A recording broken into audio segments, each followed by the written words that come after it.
Alors, je ne sais pas si je vais répondre exactement à la question ou au titre, parce que je me suis mis en tête de réfléchir à ce que c'est que penser comme construire une cabane. Voilà. Donc, ça sera ça, et puis ça sera un peu autre chose, je pense. La pensée n'a pas de limite, comme le corps. Car si notre corps est la matière à laquelle notre conscience s'applique, dit Bergson, il est coextensif à notre conscience. Il comprend tout ce que nous percevons. Il va jusqu'aux étoiles. Fin de citation. C'est écrit dans les deux sources de la morale et de la religion. Chaque forme de pensée induit une forme de corps. Chaque activité est une forme de pensée. D'un point de vue anthropologique, la main jouit d'un privilège certain. Ainsi, comme le dit Richard Sennett dans son livre joliment intitulé « Ce que c'est la main », dans toute activité manuelle, il y a une part de réflexion et de sensibilité. Cette intelligence de la main est déjà soulignée par Henri Faucillon lorsqu'il écrit dans son éloge de la main, je le cite, « La main est action, elle prend, elle crée, et parfois on dirait qu'elle pense ». Fin de citation. Mais on peut même dire qu'il s'agit plus généralement d'une intelligence du corps, si on élargit cette activité fabricatrice à tous nos autres organes. Le caractère indissociable de ces activités est aussi affirmé par le philosophe italien Luigi Paresone, venu d'une toute autre tradition et auteur d'une théorie de la formativité dans laquelle il s'emploie à comprendre les processus de formation, non seulement à l'origine des œuvres d'art, mais de toute opération, qu'elle soit physique ou spirituelle. Pour lui aussi, toutes nos activités, si singulières soient-elles, impliquent en fait toutes les autres. Une opération, écrit-il, ne se détermine qu'en spécifiant une activité parmi les autres, mais elle ne peut le faire qu'en concentrant en soi toutes les autres à la fois. Il n'est pas possible de penser sans en même temps agir et former, ni d'agir sans en même temps penser et former, ni de former sans en même temps penser et agir. Fin de citation. C'est pourquoi il me semble que dans la construction des cabanes, il y va d'une activité à la fois physique et intellectuelle, correspondant à des façons de penser que nous expérimentons tous à des degrés divers quand nous nous efforçons de penser. Ce qui peut être à la fois source de satisfaction et de frustration. Je remarquerai d'abord que généralement le plus intéressant n'est pas tant d'avoir construit une cabane que d'être en train de la construire. Une activité qui, en droit, n'a pas vraiment de fin. L'été venu, en retournant dans le sous-bois où il a bricolé sa cabane, l'enfant rafistole, répare ce qui s'est écroulé, recompose son espace avec de nouvelles trouvailles. Qu'est-ce qui nous plaît tant dans ces opérations nécessaires pour réaliser ces structures plus ou moins bancales, plus ou moins solides, que nous appelons huttes ou cabanes? Bien des réponses sont possibles, mais l'une d'elles tient au fait que, ce faisant, nous inventons des mondes dont nous entrelaçons les fragiles structures aux armatures de ce que nous appelons le réel et auxquelles, ainsi, nous donnons peu à peu la couleur de nos rêves. La construction des cabanes tient du bricolage, une notion qui va servir à Lévi-Strauss en des pages désormais célèbres de la pensée sauvage pour comprendre le mode de fonctionnement de la pensée mythique qu'il oppose à la pensée technique de l'ingénieur, mais on pourrait aussi bien dire de l'architecte. Tous deux, l'ingénieur et l'architecte, ont en commun de subordonner l'obtention de matières premières et d'outils à la réalisation d'un projet défini. Le bricoleur, en revanche, fait avec ce qu'il a sous la main. Il stocke des matériaux sans projet précis, parce que ça peut toujours servir. Or, ce dont on se sert, celui ou celle qui bricole, ce sont des éléments qui ont déjà eux-mêmes été utilisés dans un tout autre contexte. Ainsi, poursuivant son analogie, Lévi-Strauss considère-t-il que, je le cite, le propre de la pensée mythique comme du bricolage, sur le plan pratique, est d'élaborer des ensembles structurés, non pas directement avec d'autres ensembles structurés, mais en utilisant des résidus et des débris d'événements, des bribes et des morceaux, témoins fossiles de l'histoire d'un individu ou d'une société. Cette formulation pourrait aussi bien servir à caractériser le type de pensée technique présidant la construction des cabanes. Car contrairement aux architectes, ceux ou celles qui construisent des cabanes n'obéissent à aucun plan préconçu. Ce qui les caractérise en premier lieu, c'est leur opportunisme. Car n'importe quel matériau trouvé peut, d'une certaine façon, faire l'affaire. Des palettes, des matelas, des grillages, des planches, des morceaux de mobilier, des bâches, des poteaux, des échelles, etc. Autrement dit, des débris, ou pour reprendre une fois encore les termes de Lévi-Strauss, des résidus de construction et de destruction antérieures, qui témoignent d'une histoire individuelle ou sociale. Ici, la forme obtenue importe peu, c'est la fonction qui compte, et cette fonction, c'est celle de l'abri, permettant une espèce élémentaire de protection.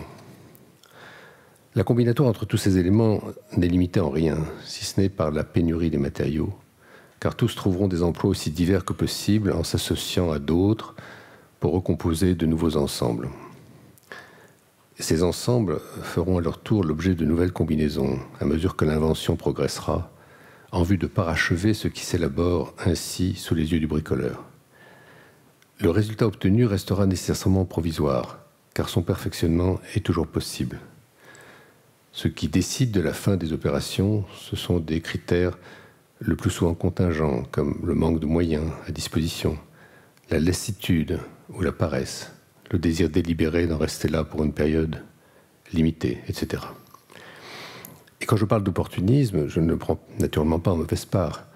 Je veux simplement dire par là qu'il s'agit dans cette opération combinatoire de tirer le meilleur parti de ces rebuts ou de ces objets dont on a détourné l'usage premier, comme des draps, des oreillers, des caisses, des cartons, etc. Du ou des matériaux, en somme, dépendra le résultat. La cité idéale est un rêve architectural. La construction d'un refuge bricolé est une nécessité matérielle, un songe élémentaire de la vie. Cette prééminence de la matière sur la forme fait des cabanes des sortes d'œuvres d'art, ou en tout cas permet de les classer dans cette famille. Car Paul Klee le disait bien, le rôle d'un artiste, comme celui de n'importe quel artisan compétent, n'est pas de donner forme à une idée préconçue, qu'elle soit nouvelle ou non, mais de se mêler et de suivre les forces et les flux de la matière qui façonnent l'œuvre en cours. C'est fin de citation. En se laissant guider par les matériaux dont on dispose, on ne cherche pas à les soumettre, mais on les amène à coopérer à notre projet, dont ils deviennent les co-auteurs.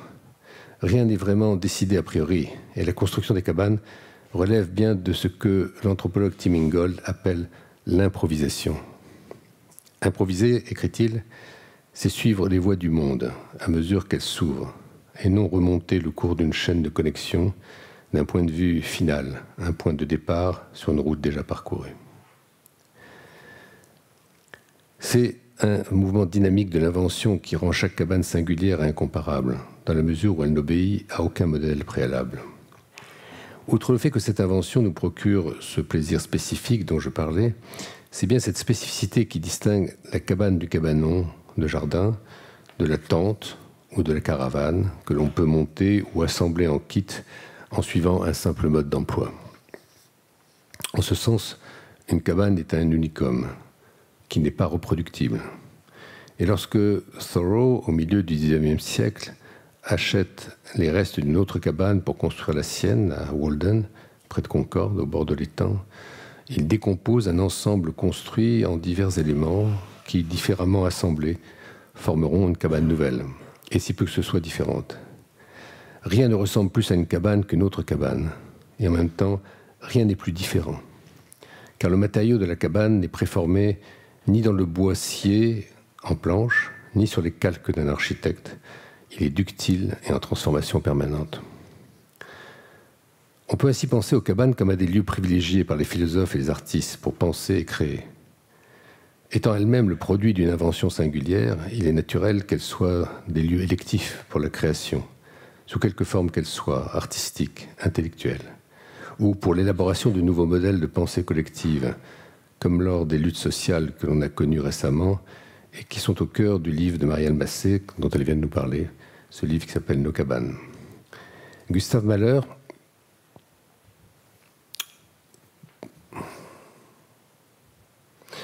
Gustav Mahler, pour composer à partir des notes qu'il prenait dans de petits carnets, avait besoin de s'installer dans des lieux retirés où il fit construire chaque fois des ermitages, de petites maisons.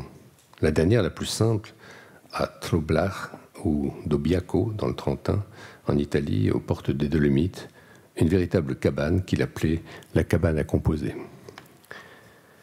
Le poêle où s'enferment Descartes en Allemagne, aux environs d'Ulm, pour méditer, c'est-à-dire en fait une cabane dotée d'un poêle. La hutte de Heidegger à Tonnauberg, en Forêt-Noire, près de Fribourg im Breisgau. Une maisonnette en réalité, où le philosophe se retire régulièrement pour écrire. Ce poêle, cette hutte, ont cette vertu première de tenir le philosophe à l'écart des perturbations du monde et de permettre une concentration intense de celui qui y séjourne. Mais ceci relève davantage des bénéfices de l'isolement que des caractéristiques propres des cabanes. Plus intéressante de ce point de vue, me semble-t-il, est la démarche de Wittgenstein, qui se fit construire une cabane en Norvège, au nord de Bergen, à Skolden, où il séjourna une première fois en 1914 et où il revint en 1936 écrire ce qui fut publié plus tard sous le titre « Carnet de Cambridge et de Skolden ». Je me suis en effet souvent demandé quel rapport la pensée avait avec l'espace, une question qui concerne non pas la représentation de l'espace par la pensée, mais la pensée comme espace.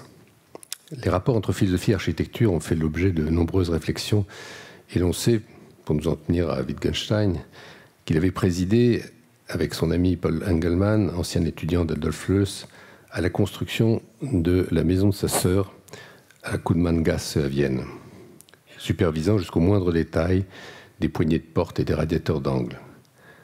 Wittgenstein voyait dans l'activité d'architecte une mise en condition mentale comparable avec ce que requiert la philosophie.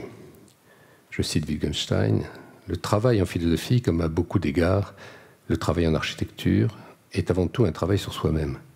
C'est travailler à une conception propre, à la façon dont on voit les choses et à ce que l'on attend d'elle. » Fin de citation. Dans la mesure où je distingue les architectures des cabanes, qui ne sont en rien de petites maisons, comme le voudrait l'étymologie, ce qui m'intéresse, comme je l'ai déjà dit, ce sont les processus intellectuels à l'œuvre dans l'édification des cabanes. Processus qui diffèrent radicalement de ce qui se passe en architecture, me semble-t-il. Ces processus correspondent à une manière intellectuelle d'opérer, relevant davantage d'un chantier permanent que de l'exécution d'un plan si complexe que soit le passage de celui-ci à la réalisation de l'édifice projeté. Car les cabanes sont en perpétuelle transformation et leur édification correspondent à des assemblages pouvant être montés et remontés à tout moment, de façon chaque fois différente. De même en est-il pour certaines manières de penser. Les mots avec lesquels nous pensons, bien qu'apparemment les mêmes, diversement rangés, dit Pascal, font un divers sens, et les sens diversement rangés font différents effets. Mon sentiment est que Wittgenstein pensait comme on construit des cabanes.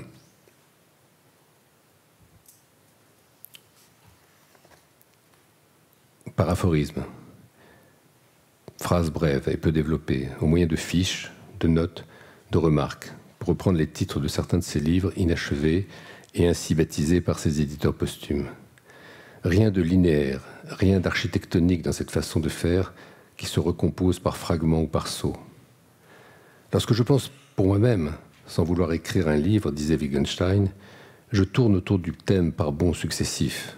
C'est la seule façon de penser qui me soit naturelle. Être contraint d'aligner mes pensées est pour moi une torture. Fin de citation. De cette tendance naturelle, même corrigée par lui, il reste évidemment quelque chose dans ses livres. On pourrait, comme je l'ai fait pour les cabanes, en les opposant à l'architecture, opposer le système aux fragments.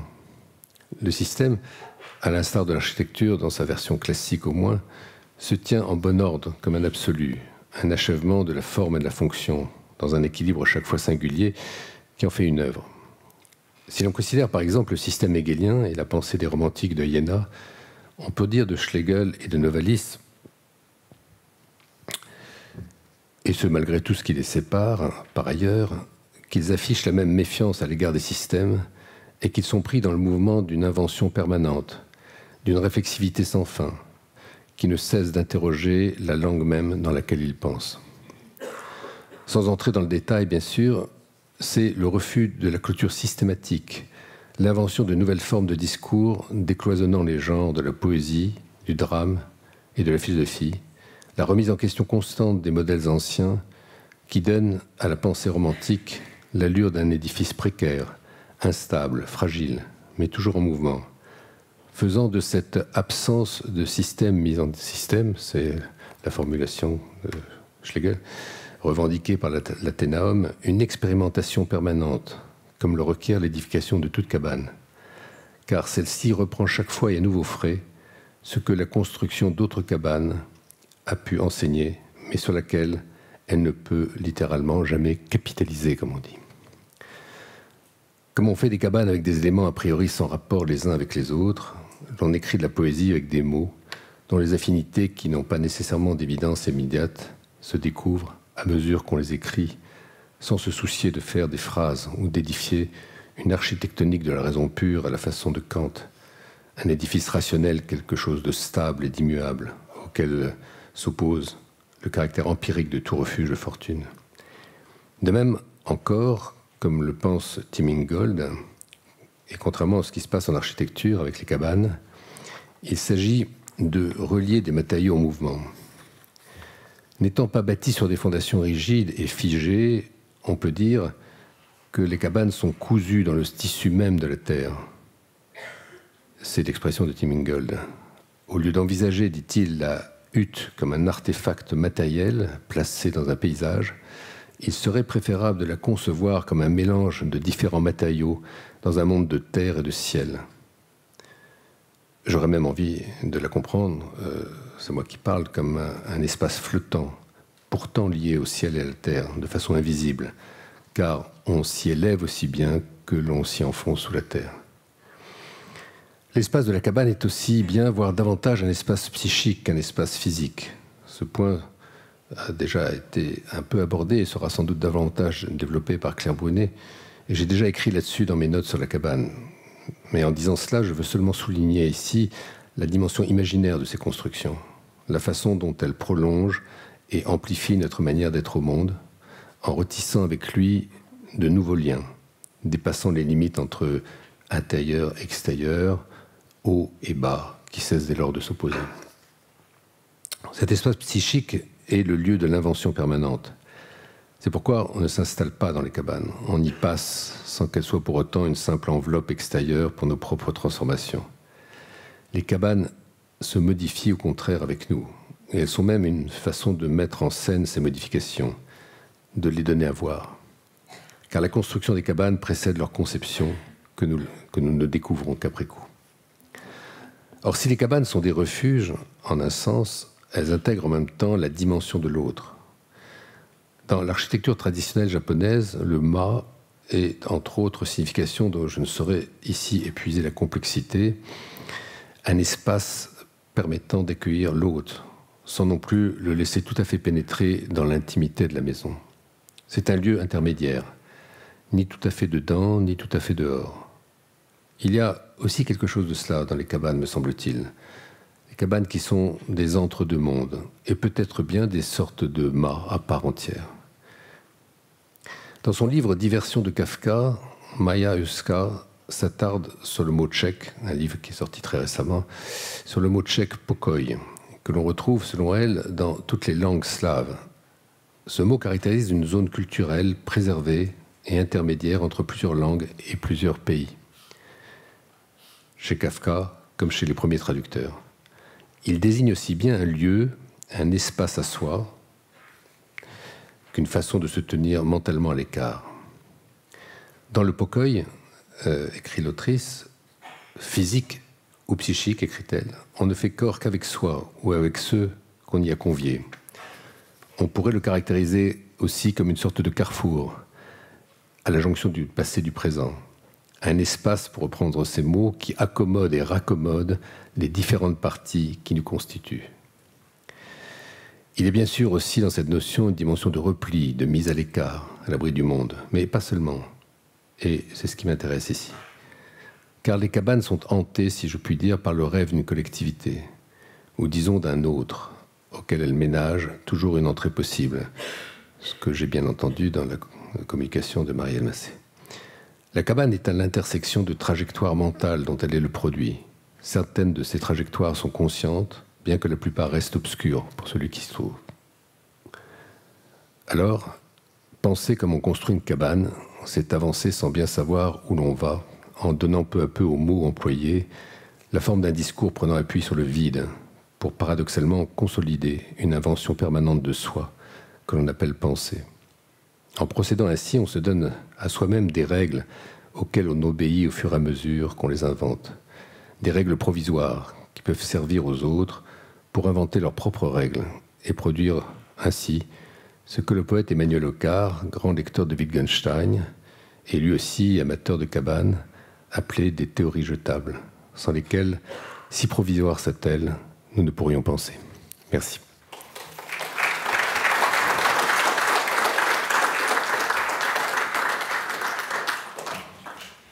Bonjour. Alors mon objet en fait de départ, puisque loin à la différence de Gilles d'être une spécialiste de la cabane ou de Marielle d'avoir écrit un ouvrage, je n'y connais franchement rien. Donc mon objet de départ, histoire de réfléchir, c'était un article du Monde rappelant comment, pendant le confinement, les enfants auraient, paraît-il, beaucoup construit de cabanes. Donc ma question était évidemment, est-ce que ces enfants qui construisent une cabane, alors même qu'ils sont déjà enfermés chez eux, est-ce que donc la cabane est un enfermement dans l'enfermement? Ou est-ce que la cabane serait au contraire pour eux le moyen de dessiner un seuil et donc la possibilité d'en sortir? Donc réactiver d'une certaine façon le geste de la sortie de chez soi. L'une de mes références dans la manière de me poser la question a été, je pense comme Gilles avec c'est ça qu'on tisse d'autres textes, l'une de mes références est un fragment de Lacan en 67. Je cite Jacques Lacan, psychanalyste français. « Est-ce qu'il y a des chambres à coucher, mis à part celle d'Ulysse, où le lit est un tronc enraciné dans le sol? Ça laisse un sérieux doute. Surtout à notre époque, dit-il juste avant 68, où toutes les choses se balancent dans le mur. C'est très important, ces questions d'arrangement du logis. Pour l'homme de plaisir du XVIIIe, tout se passait dans le boudoir. Chacun à son lieu. Si vous voulez des précisions, la phobie, ça peut se passer dans l'armoire à vêtements, dans le couloir ou dans la cuisine. Je m'arrête sur la phobie parce que c'est une affection banale chez les enfants. Cette formule « chacun à son lieu » précise à mes yeux les choses. De quoi ces cabanes ont-elles donc été le lieu? Ma réponse aura été, ma réponse est, pardon, mais j'étais en train de penser qu'au fond, je suis dans construire, j'aurais pu être dans se construire. Bon, ma réponse est qu'elles auront été le lieu d'une construction de la subjectivité. Cette réponse ne contredit pas la tradition américaine dont Gilles vient de parler, pas plus que, je préfère Wittgenstein à Heidegger, la hutte, la baraque sur les bords d'un fjord, mais elles en assèchent l'imaginaire. Assécher l'imaginaire, c'est donc s'intéresser à son espace spécifique. Et afin de poser cette texture imaginaire et son contrepoint, je commencerai par la description princeps de la traversée d'une place berlinoise chez Westphal, psychiatre de la fin du XIXe siècle berlinois, qui invente, repère, décrit, nomme surtout, le syndrome de l'agoraphobie. Je cite « Depuis quelques années, j'ai reçu en consultation à plusieurs reprises des patients souffrant d'un même trouble, une incapacité à traverser des places désertes et nues. » À propos d'un patient, il relève « Plus il se rapproche des maisons, plus le sentiment d'angoisse s'atténue. Les lumières rouges des brasseries lui sont secourables. » Dans le cas, c'est d'ailleurs amusant, parce qu'en fait, il note que non seulement les lumières rouges des brasseries lui sont secourables, mais que rencontrer une prostituée en cours de route avec laquelle il fait un bout de chemin l'aide à traverser la place. L'espace pour être vivable, demande donc des scansions. C'est d'ailleurs la thèse de Freud, lue par Lacan, à propos de ce charmant petit garçon que nous retenons comme le petit Hans, effrayé à l'idée de se faire mordre par un cheval dans la rue et qui, pour cette raison, ne voulait plus sortir de chez lui. Je cite, « À partir de l'émergence de la phobie, le monde lui apparaît ponctué de toute une série de points dangereux, de points d'alarme qui le restructurent. » Voilà bien la psychanalyse, là où quelque chose est gênant, nous voyons une logique. Autrement dit, ce petit garçon avait besoin de ces terreurs pour baliser l'espace, c'est-à-dire, paradoxalement, le rendre vivable, quoique désagréable. Car l'agoraphobie installe un monde, je cite Lacan, ponctué de signes d'alarme, dessinant, c'est ça qui m'intéresse, un champ, un domaine, une aire. Mon hypothèse, c'est que bien sûr la cabane dessine un champ, un domaine, une aire, c'est-à-dire indique pour l'enfant en l'occurrence la mise en place d'une différence entre l'intérieur et l'extérieur. La cabane, fondamentalement, fonctionne, on l'a bien vu dans les images de Gilles, comme un seuil. Ce dont il est question, dit Lacan, c'est de l'insertion de l'enfant dans le monde. Et voilà ce qui me permet de penser ces cabanes du confinement.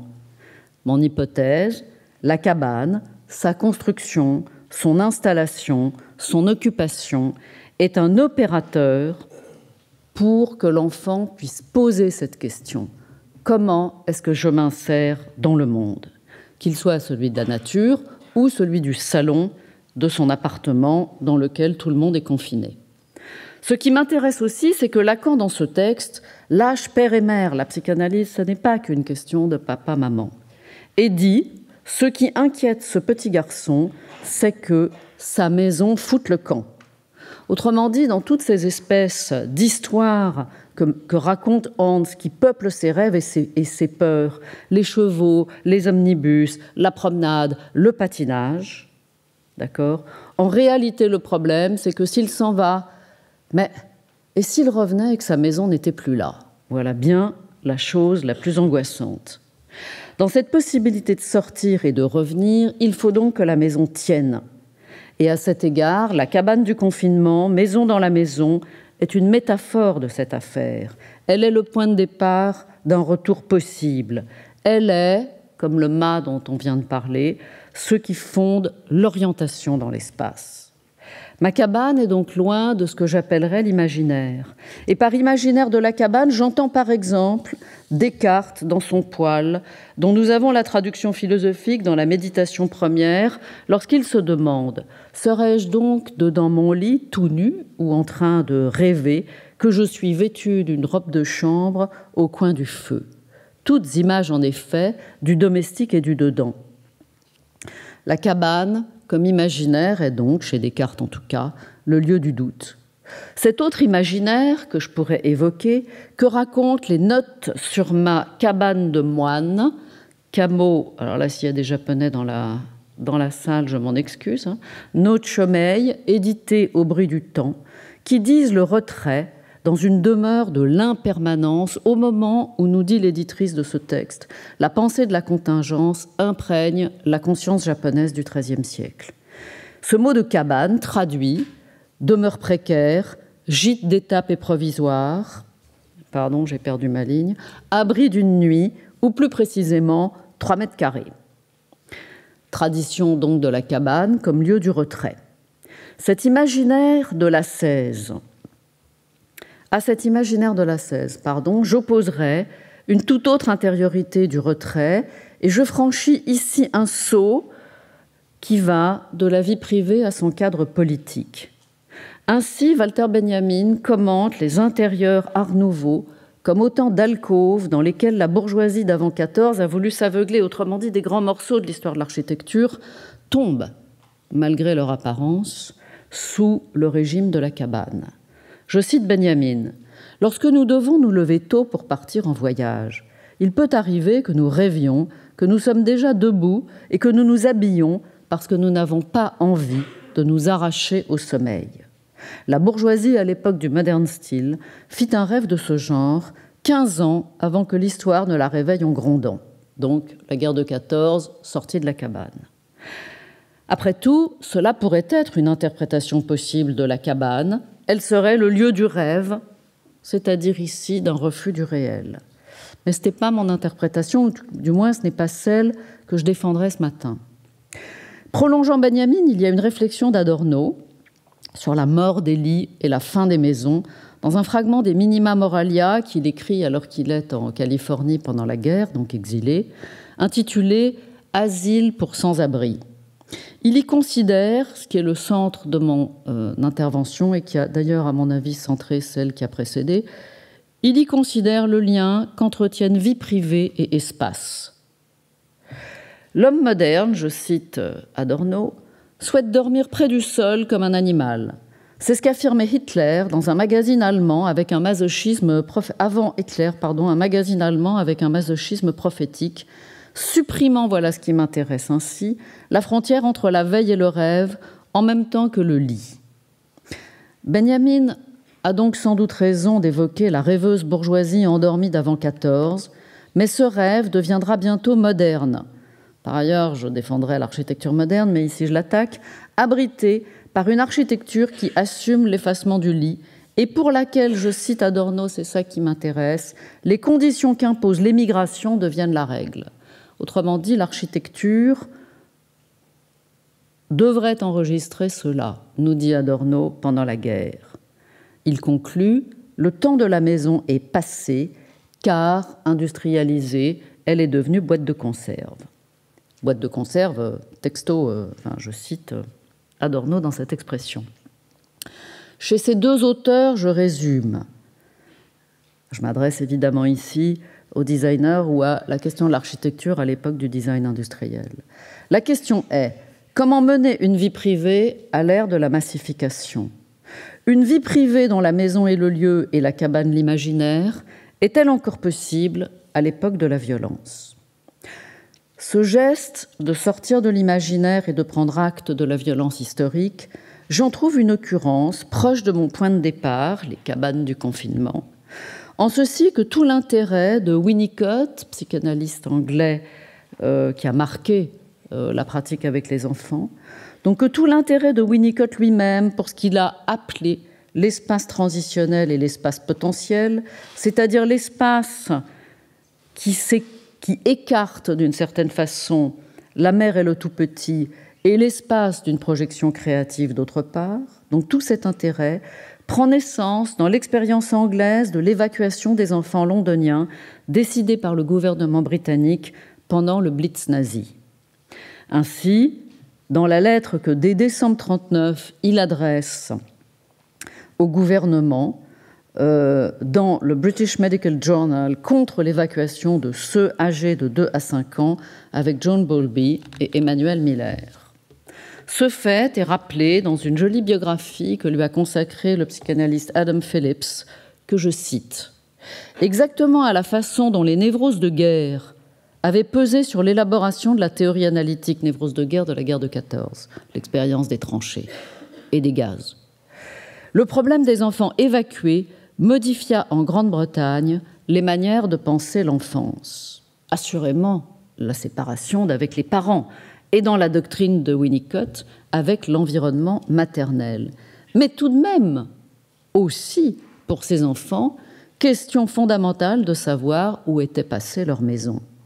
Je ne m'attarde donc pas sur les traits familiaux, je tente de lire ces questions psychanalytiques à partir de l'architecture et de l'espace. Et je traduis pour ainsi dire Winnicott dans les termes de Lacan.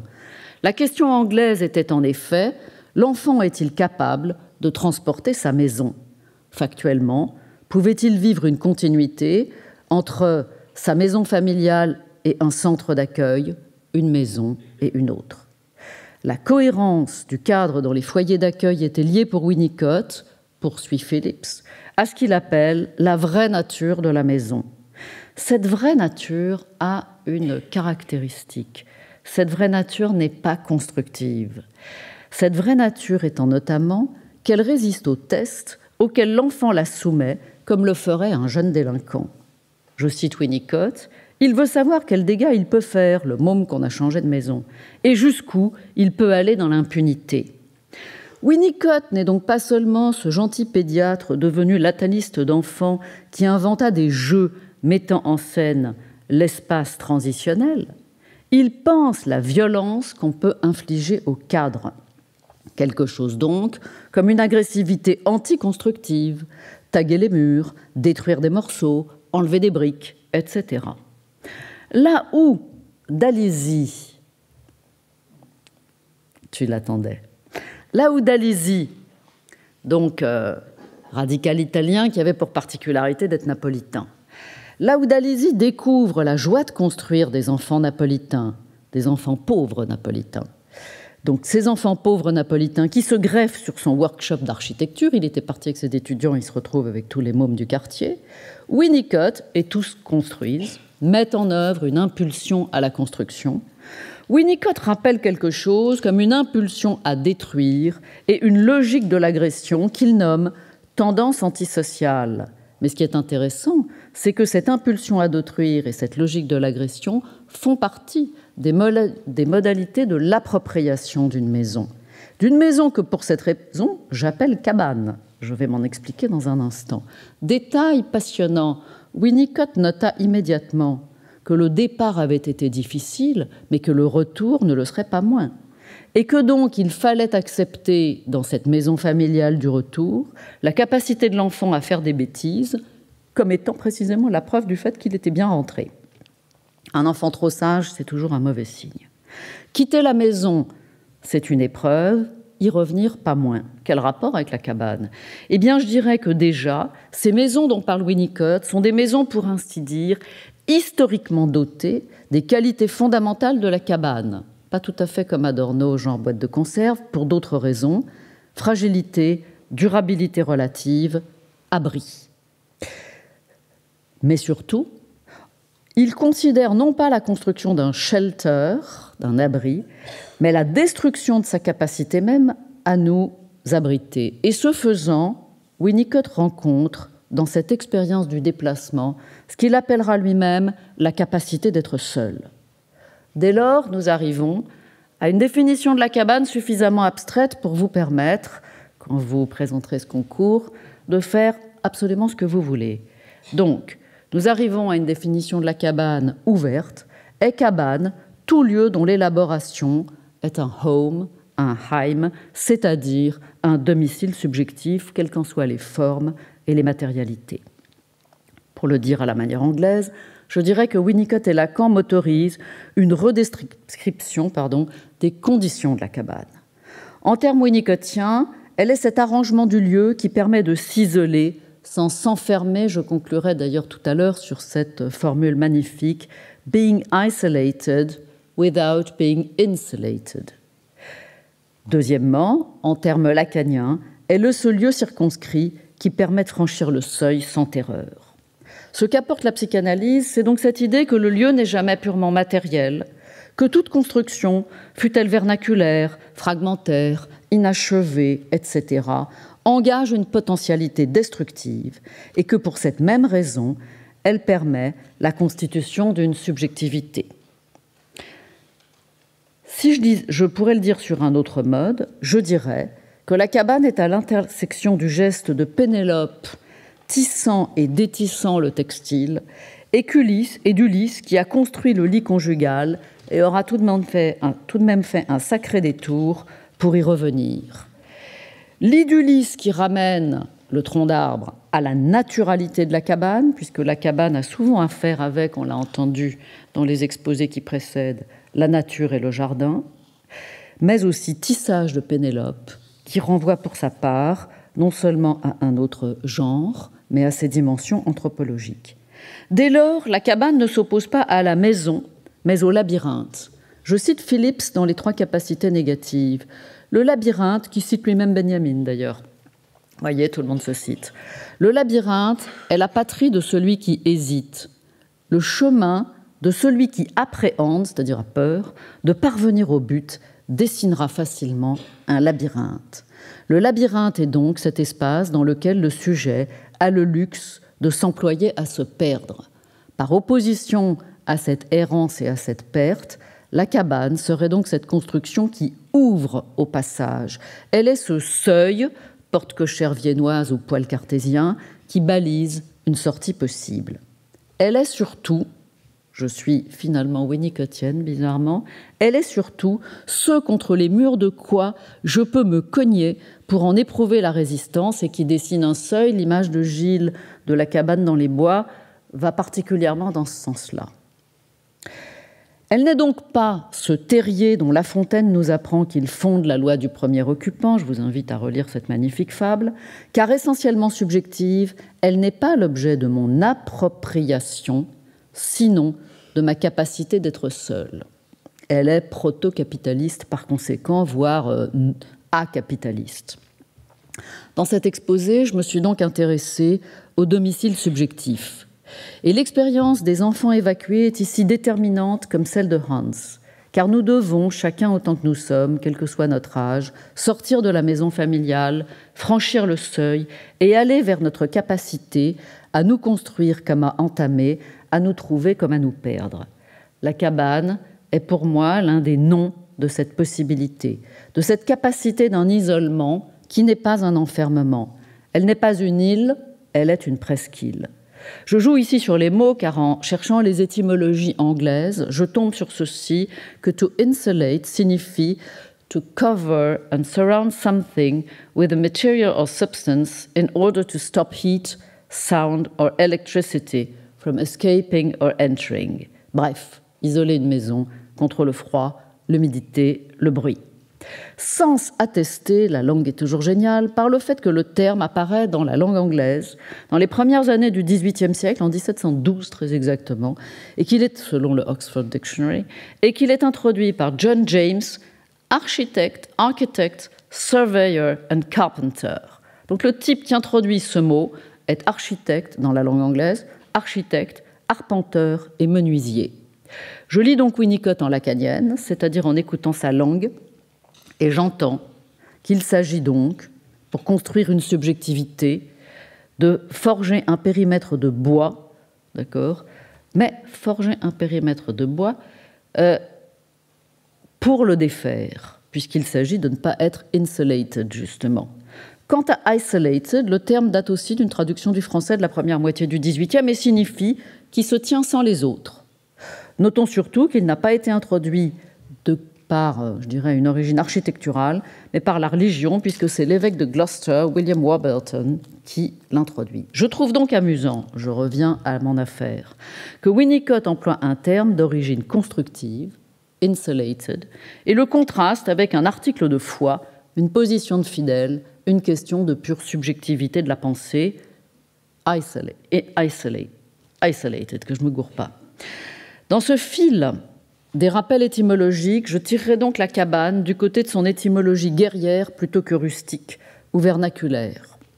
Non pas donc du côté de la chaumière occitane, mais du côté du lit de camp gallois, le mobilier de bivouac, où l'immobilier s'arrache au sol, et de l'argot qui identifie la cabane à la prison. Bref, vous voyez, quand vous regardez l'étymologie de cabane dans le dictionnaire français, vous avez tout un tas de sens divers et opposés qui vous tombent dessus.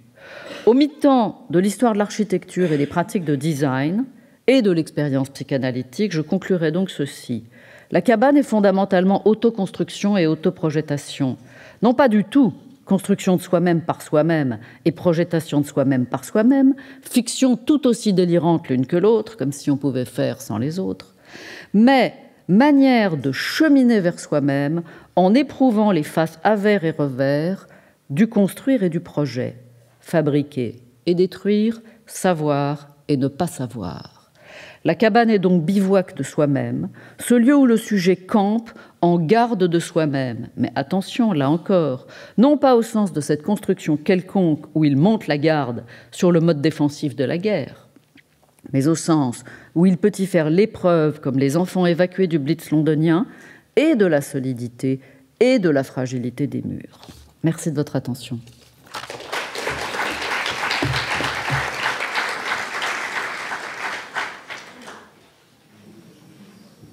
Moi, c'est pas en premier lieu le design du chalet qui m'intéresse. Hein. bien que ce soit aussi une thématique importante, ni encore l'histoire du chalet, mais quelque chose qu'on peut appeler un intertexte, et partant de la littérature comparée et aussi de théoriciens comme Barthes et d'autres. Je m'intéresse toujours aux relations qui existent entre différents objets culturels, qu'ils soient des textes ou bien des bâtiments. Je pense qu'il y a quelque chose de verbal aussi qui concerne ces objets iconiques. Donc, même si cette présence presque inquiétante des cabanes ou de la littérature sur les cabanes aujourd'hui devrait aussi faire penser. Pourquoi avons-nous à un tel point un besoin de thématiser la cabane, de la réaliser, de la discuter. Tous ces phénomènes de visibilité et de hypervisibilité sont quand même des phénomènes parlants et qui exigent une explication. Donc quand je dis parler d'intertexte, je pars de l'idée que des objets différents, des textes, des romans, des tableaux, sont toujours en relation avec d'autres textes à l'intérieur d'un système. On pourrait citer aussi cette relationnalité avec Georges Kubler et son fameux livre The Shape of Time, la forme du temps, où il dit les objets que nous connaissons évoluent presque toujours en série. Je pense qu'il y a une série cabane qui commence à un certain moment et qui continue de nos jours. Et même si les cabanes et surtout les cabanes que nous regardons, sont souvent uniques, elles s'inscrivent néanmoins dans une série, donc dans une continuité. Alors, évidemment, un point de départ facile et évident est la fameuse cabane près de l'étang de Walden, qui est déjà citée, donc de Thoreau, qui, elle, déjà en tant que signe, si on veut, renvoie certainement à travers des formes intermédiaires jusqu'à Vitruve. Donc on peut dire que la cabane de Thoreau cite indirectement Vitruve, et il y a un chronotope qui s'ouvre de ce fait entre cette réalisation des années 40 dans le Massachusetts et ce que nous connaissons sur la base du grand théoricien de l'architecture romain. Donc, de la cabane de Walden, on peut remonter dans le temps. La flèche nous amène du présent du XIXe siècle vers le passé. Mais on verra que les choses se compliquent puisque là, il y a un thème qui m'a toujours paru important, c'est la cabane et la copie. Donc, nous savons très très bien que la cabane originale de Walden Pond a disparu. Or, plus ou moins exactement sur place, on a reconstruit pour la deuxième fois cette cabane. Et cette nécessité même de reconstruire une cabane qui s'inscrit dans une mythologie moderne qui est liée à Thoreau est en fait important parce qu'on verra que nous sommes exposés à toute une série de copies, des copies de copies de copies. Donc, il y a une sémiose permanente, une traduction permanente d'une cabane vers une autre, et ceci dans les deux sens, c'est-à-dire en allant en arrière dans l'histoire et en allant en avant vers le futur. Donc la cabane de Thoreau cite Vitruve, ou fait allusion à Vitruve, avec des étapes intermédiaires bien connues, comme l'illustration de l'édition de l'abbé Logier, où nous voyons l'allégorie de l'architecture qui montre de façon tout à fait démonstrative cette première construction, cette première habitation.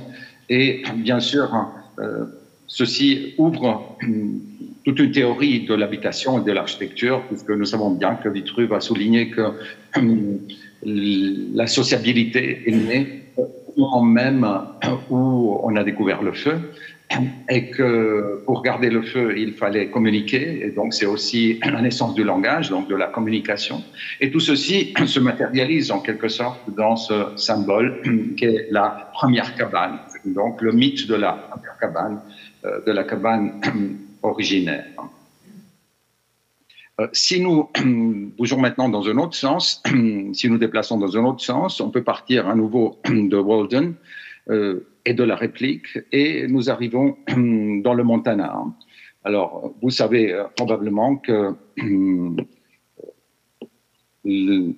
celui qui a été appelé Unabomber, un mathématicien de génie, quelqu'un qui a été déjà 27 ans professeur d'université, était devenu, avec le temps, la personne la plus recherchée aux États-Unis à la fin du XXe siècle.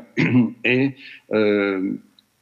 il est appelé Unabomber puisqu'il fabriquait des bombes qui étaient adressées à des PDG de sociétés d'aviation et aussi à d'autres figures importantes de ce qu'on peut appeler l'establishment. Or, après une brève carrière fulgurante, Theodore Kaczynski, c'est ça son nom, abandonne tout et s'établit en 1971 dans le Montana. Avec son frère, il achète un terrain dans le Montana et il va construire une cabane qui correspond à s'y méprendre avec la cabane de Thoreau. Donc il y a là un lien tout à fait évident. Là aussi, le thème du retrait dans un endroit particulièrement sauvage, bien que pas complètement coupé de la civilisation. Kaczynski, pendant plus d'une décennie, vit dans cette cabane.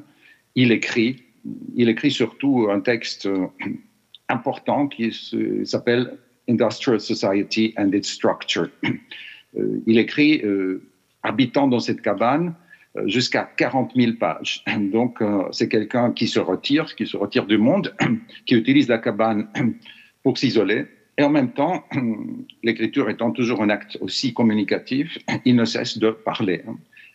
Il y a un parler sans fin. Et donc là, vous voyez ce développement qui nous amène de la cabane de Thoreau vers la cabane de Theodore Kaczynski. Construire un objet comme celui-ci aux États-Unis veut dire aussi revenir à des modèles. Je cite ici seulement un modèle important, donc une référence importante, c'est la cabine, donc la cabane de Lincoln, du président Lincoln. Or, c'est un hasard probablement, mais le lieu où Kaczynski a construit sa propre cabane s'appelle aussi Lincoln, Montana. Et de toute façon, cette cabane du président Lincoln, avec tout ce qu'elle suggère aussi, c'est-à-dire sur les débuts, c'est la naissance de Lincoln, mais nous connaissons aussi l'histoire violente de l'assassinat du président Lincoln. Donc il y a ici, on peut dire, s'ouvre un espace textuel de citation, de succession entre cette cabane, on pourrait parler aussi d'un blockhouse, et ce que Kaczynski a réalisé dans le Montana. Sur le plan iconographique, bien sûr, la cabane et la construction de la cabane renvoient aussi à la natalité. Très très souvent, la naissance du Christ est située dans des cabanes, comme ici, donc des constructions relativement simples, bien que nous voyons que, différemment de la plupart des exemples qui nous intéressent, la cabane de Thoreau, celle de Kaczynski, celle de la hutte de Wittgenstein et ainsi de suite. Ici, la cabane de Bethléem, la cabane est déjà un lieu de sociabilité, de rencontre sociale. Or, ce qui m'intéressera davantage, c'est plutôt la cabane solitaire, la cabane qui est un lieu de refuge. J'aimerais bien mentionner aussi, avant de continuer dans cette direction, ce très beau tableau de Thomas Cole. Thomas Cole est un peintre de l'école du Hudson, et nous sommes plus ou moins dans les mêmes années quand Thoreau a décidé de construire sa cabane à Walden Pond. Et vous voyez, ce qui m'intéresse ici, c'est ce blockhouse qui est l'habitation des colons qui sont en train de traverser tout le continent nord-américain, qui partent de l'Est et qui vont vers l'Ouest. Et c'est une construction vernaculaire qui est faite évidemment avec du bois. Et on voit différentes formes de la végétation. D'une part, il y a ces forêts, ces riches forêts près de ce petit lac, mais au premier plan, des restes de bois. Et derrière la maison, si vous regardez bien, il y a aussi des arbres qui ont été abattus. Donc le message est quelque part clair. Hein. Afin de survivre, afin de créer un lieu, une habitation digne de ce nom, il fallait construire un édifice de ce genre. On le fait bien sûr avec le matériau local, avec du bois, mais ce travail de civilisation, si tant est qu'on va appeler ceci un travail de civilisation, est accompagné par la destruction de la forêt, par ces cimetières d'arbres que l'on voit derrière le blockhouse. Et donc on voit que à travers ce très beau tableau qui s'appelle House in the Woods de Thomas Cole, nous pouvons identifier une réflexion fondamentale sur l'essence de l'architecture, une architecture simple et qui a des conséquences beaucoup plus vastes. Toujours en revenant vers presque la scène originale évoquée par Vitruve, ce très beau tableau de Piero di Cosimo qui parle de la découverte du feu, de cette sociabilité initiale. Et vous voyez ici aussi la construction de la cabane originale en utilisant les troncs d'arbres comme base, avec néanmoins aussi un certain sens de mélancolie de ce moment de transition. Logier, on l'a déjà vu, donc si d'une part la cabane de Kaczynski ou celle de Thoreau nous permettent d'aller vers un passé, vers une idée d'origine, une origine, il s'agit de l'origine du feu, mais il s'agit aussi de l'origine de la construction, donc de l'acte de construire, l'origine aussi du social, l'origine, si vous voulez, même d'une forme d'écologie. On peut aussi aller à nouveau dans un autre sens, c'est-à-dire regarder comment ces images de cabanes vont influencer des projets que nous connaissons. Je pense notamment à la très belle construction Logier's Hut, la cabane de Logier, dans le jardin de Ian Hamilton Finlay en Écosse, qui s'appelle Little Sparta, Petite Sparte. Vous connaissez probablement ce jardin qui est d'une grande complexité. C'est peut-être le jardin le plus ambitieux qui a été construit vers la fin du XXe siècle. Or, dans ce jardin qui est parsemé de signes, de fabriques et d'éléments parlants, qui est un jardin aussi de textes, il y a beaucoup d'inscriptions. Finlay a fait revivre la tradition de l'inscription dans le jardin et dans l'art des jardins. On rencontre cette cabane de Logier. Et cette cabane de Logier, comme habitation originale de l'humanité, et s'inscrit dans le système d'un jardin qui lui-même devient en quelque sorte une sorte de super ou hyper cabane, puisque vous savez probablement que Finlay, qui commence sa carrière comme artiste graphique et comme poète, donc il s'intéresse à ce qu'on appelle la poésie concrète, et ensuite son chef-d'œuvre devient en quelque sorte ce grand jardin qui s'appelle Petite Sparte.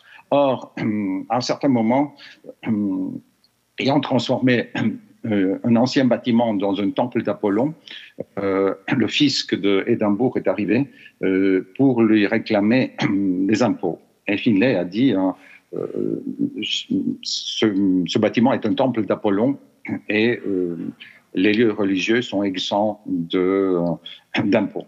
Et ça continue pendant quelques années, et à un certain moment, il y a eu le bailiff et le shérif, donc il y a eu une visite sur le domaine, et Finlay a bataillé pendant quelques heures avec ses amis contre ses envoyés de Édimbourg, et ils ont pris des pistolets et des mitrailleuses d'enfants, et ils ont fait cette bataille ou pseudo-bataille. Je vous le mentionne parce que Finlay, il a été tellement fâché avec le monde une fois qu'on a enlevé des publications et d'autres objets dans son bâtiment qu'il s'est retiré dans ce jardin, et pendant des années et des années, il n'est plus sorti. Donc, il est devenu une sorte d'ermite. C'est pour ça que je dis que le jardin de Finlay, qui s'appelle Little Sparta, est en quelque sorte un méga chalet, une méga cabane.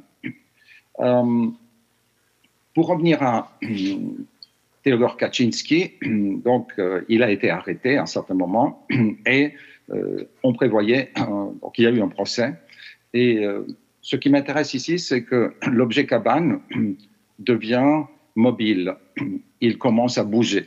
Donc le signe, le lieu d'habitation de Kaczynski commence à bouger et va faire un très très long voyage, ou plutôt plusieurs voyages.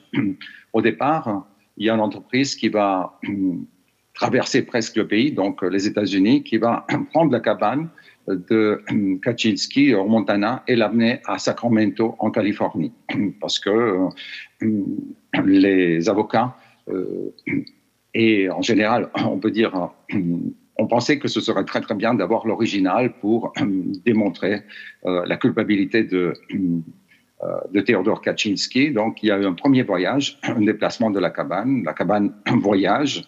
Et à la fin, on n'a pas vraiment utilisé la cabane parce que la famille a réussi de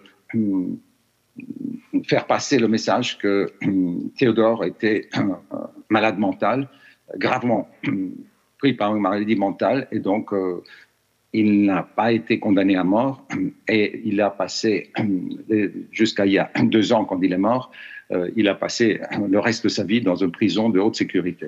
Ce qui m'intéresse, c'est justement le mouvement, le déplacement de la cabane. Donc, vous voyez à gauche la cabane dans le Montana, telle que les photos de l'FBI nous montrent. Ensuite, le voyage de la cabane. Ensuite, l'arrivée à Sacramento. Et une fois le procès fini, la cabane est revenue sur la East Coast pour être déposée dans un musée qui s'appelle le Newseum, le musée du journalisme et du crime. Et dans ce musée, il a été exposé. Par la suite, le musée lui-même a été fermé et on ne sait pas très très bien où est-ce que cette cabane originale de Kaczynski a été déposée. Ou sinon, peut-être elle a été détruite. Donc, il y a le déplacement de la cabane, de cette cabane particulière, qui était aussi à l'enseigne, bien sûr, de l'image qu'on se faisait de Kaczynski. Et il y a parallèlement aussi déjà un travail photographique très important. Donc, il y a différents artistes. Ici, c'est un photographe qui s'appelle Barnes, qui a l'accès au dépôt où est déposée la cabane du Montana et qui va la photographier avec tout ce que la représentation photographique comporte, c'est-à-dire aussi presque une aura. Surtout le noir-blanc exalte beaucoup ce côté auratique donc, de la cabane. Et ce travail de transposition, de traduction a continué et continue jusqu'à nos jours. Ici, c'est un cas particulièrement intéressant. C'est la réplique de la cabane du Montana par un artiste cinéaste californien bien connu qui s'appelle James Benning. James Benning a beaucoup travaillé sur le paysage californien, mais pas seulement. Mais en général, c'est quelqu'un qui utilise beaucoup le paysage comme un moyen d'expression. Ici, dans un domaine qu'il a dans les Sierras de la Californie, il a construit une réplique. Mais la réception de la cabane du Montana chez Benning ne s'arrête pas là, loin de là. Vous voyez, ici, il y a la cabane du Montana et sa transposition en Californie par Benning. Et en bas, nous voyons la pseudo-cabane de Walden Pond et qui, elle aussi, a été refaite. Il y a une réplique donc dans ce lieu relativement isolé. Vous avez 2 cabanes et James Benning a publié un livre qui s'appelle Two Cabins, donc il s'est intéressé aux relations qui existent entre ces 2 objets particuliers. Évidemment, il pensait au côté, je dirais, de retraite, le côté aussi de redéfinir tout ce que ces 2 penseurs ont en commun. Je rappelle aussi que si